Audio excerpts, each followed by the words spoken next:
bold advance into Russia's Kursk region has sparked international debate, with NATO Secretary-General Jens Stoltenberg affirming that Ukraine's actions are within its rights under international law. In his first public reaction to Ukraine's incursion into Russian territory, Stoltenberg told German weekly Welt am Sonntag, "Ukraine has a right to defend itself, and according to international law, this right does not stop at the border." Stoltenberg acknowledged the risks involved, stating, "Like all military operations, this comes with risks, but it is Ukraine's decision how to defend itself." On the ground, Ukraine's armed forces have been making steady, albeit cautious, progress in the Kursk region. General Alexander Syrsky, Ukraine's armed forces commander, reported that Ukrainian troops had advanced up to 2 kilometers into Russian territory in the past day. Syrsky said on Friday that our forces have pressed on with the cross-border incursion, which began more than 3 weeks ago, and we continue to make gains. President Zelensky, who was briefed on the situation in Pokrovsk via video link by Syrsky, was told that the situation in the region remains difficult. Mr. President of Ukraine, the defense forces continue to conduct defense operations in all operational directions. Battles are going on in almost all of them.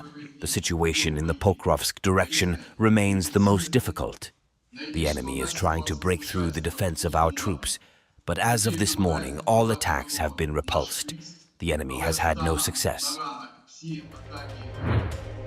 Despite Ukraine's gains in Kursk, Russian forces continue to press their offensive in eastern Ukraine, particularly near the city of Pokrovsk.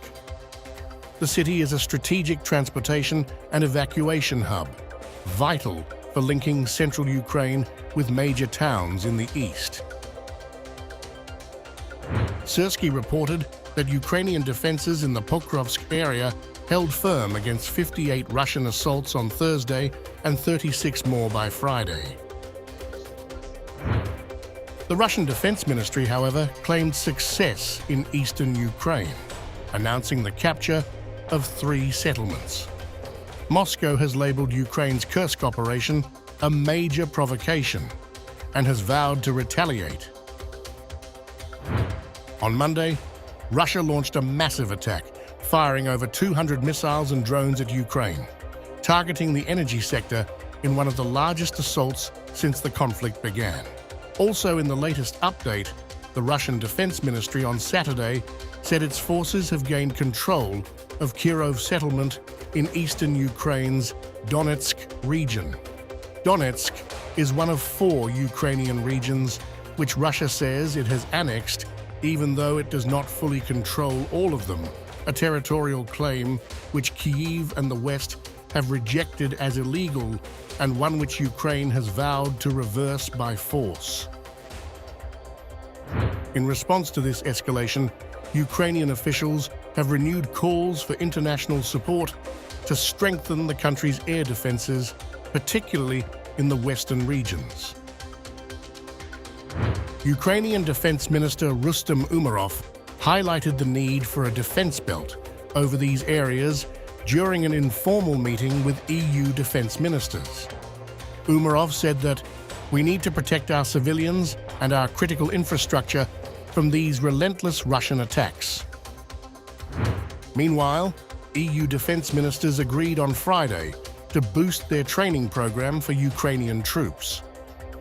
EU Foreign Policy Chief Josep Borrell said that 15,000 more Ukrainian troops will be trained by the EU by the end of this year.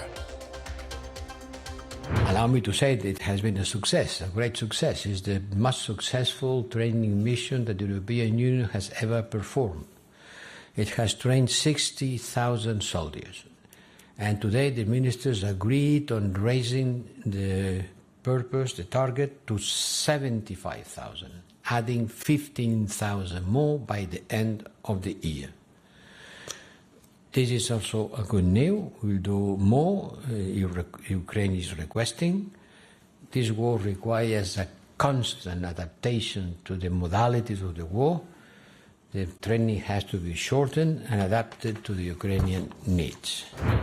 Now, all eyes remain on Pokrovsk, whether Russia could create a dent in Ukraine's advantage in Kursk or Kyiv continues to resist Moscow forces.